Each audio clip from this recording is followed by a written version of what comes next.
Hey there guys and gals, welcome to Animating Scenes, episode 2. I'm Alphonso and I'll be your host for this evening. So in case you missed episode 1, the link will be in the description or in a card somewhere in this general area.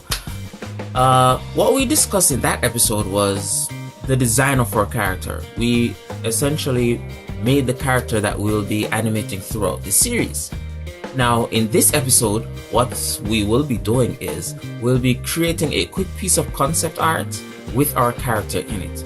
I hope you enjoyed this episode as much as I enjoyed creating it, and I'll see you in a few.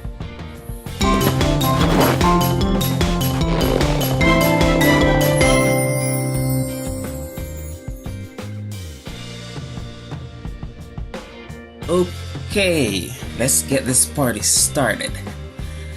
As I mentioned in the intro, we will be doing a quick piece of concept art. My reason for doing this before I do any animation is I like to get to know my characters even a little bit, get to understand the way they're made, the way they're built, so I can have an idea of how they move. Because if I can focus on just the movement and the action while I'm animating, instead of being so concerned about how they are created, how they're being shown, then I can actually get a more, not realistic, get better acting from my characters. And yes, my characters are actors. Alright, so you'll see here that I actually I did the rough sketch for this position twice, for this pose twice. I wasn't completely happy the first time, no problem, it only took me maybe 3 or 4 minutes to get that done. I recreated it. I still wasn't completely content, but it felt better to me, the lines felt much better to me. So I went through and decided to do the construction phase. However, still didn't feel it, so I moved on once more. And I decided, you know what? Let's change the pose. Let's do something a little bit more dynamic. Instead of showing him falling, I wanted to show him like he would be at the apex of his flip. This would be the highest point, when as you see, his core is actually pulling him up. So yeah, I'm just going through building him up bit by bit. I've already got the main construction in. You can see the pose has already been solidified. I've already decided on the pose, and yeah. I'm just going through now, adding a little meat to the bones. Now you'll see I'm heading into my second construction phase. Here I actually add all the details. Well, not all the details, most of the little details, and I actually check against my reference. You can't see that because that's on the other screen. I'm checking my reference to make sure that what I'm doing now is as close as possible to that character, so that when I actually start animating the character, I know how he's supposed to look. I know how it's all supposed to feel. Because as I mentioned, not having to worry about design in the later stages of this process, it will free me up. It will allow me to concentrate more on the acting, on what really makes the animation interesting. And just throwing in some facial details here. And now we've moved on to the lines. I really don't know why, but I've kind of fallen for these rough pencil lines, this style. Before I used to be so focused on ensuring that my lines are smooth, ensuring that everything is all crisp, but something about this rough style, it has pulled me. I've really fallen for this style over the last few months in particular.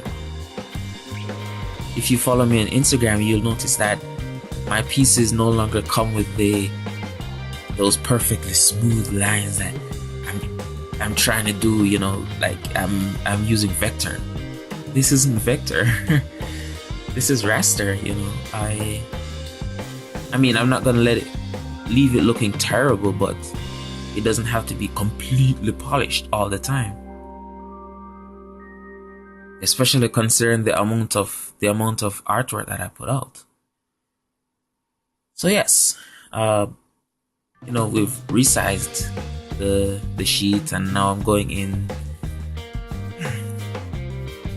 adding my occlusion, making those lines, those little spaces where there will be less light, a little bit darker, a little bit thicker than the opposite side where we would have light.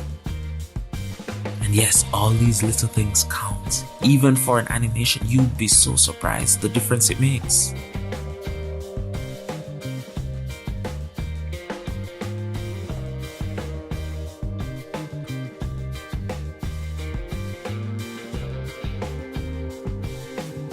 So yes, after the design process, after doing the design of this character last week, you'll see that you would have noticed that recreating him this time, even though it's on a completely different angle, on a more dynamic angle, it happened much easier because I'm getting more comfortable with the character. And every single time that I recreate him, it will come much faster, just because that comfort level just keeps on going up, it keeps on increasing. And this will of course lead to better animation because I can then tell the story better. I feel like I'm repeating myself, but it is important though. It is something important. To me at least, I can't speak for anyone else.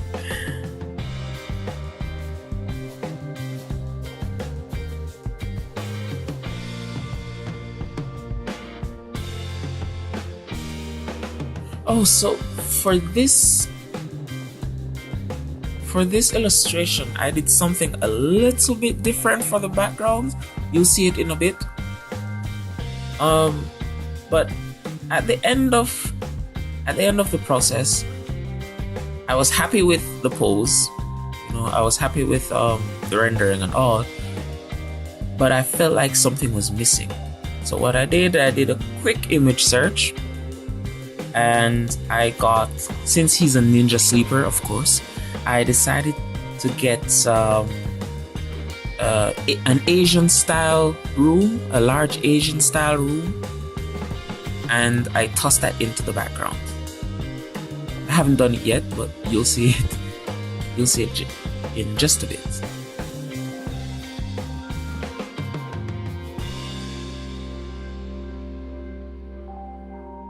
Oh yes, you might not be able to see that, but what I did at that little section there was I changed the color of the lines. So there are no black lines anymore. If you had noticed, especially the sheet, you might not notice it for the character because those lines are darker. But for the sheet there, the lines are actually now blue, while the lines for the character are a dark chocolate color. So there's the background, as I mentioned, and now I'm just adding some light elements using some overlay just to change things up a bit, making the whole image a little bit more interesting.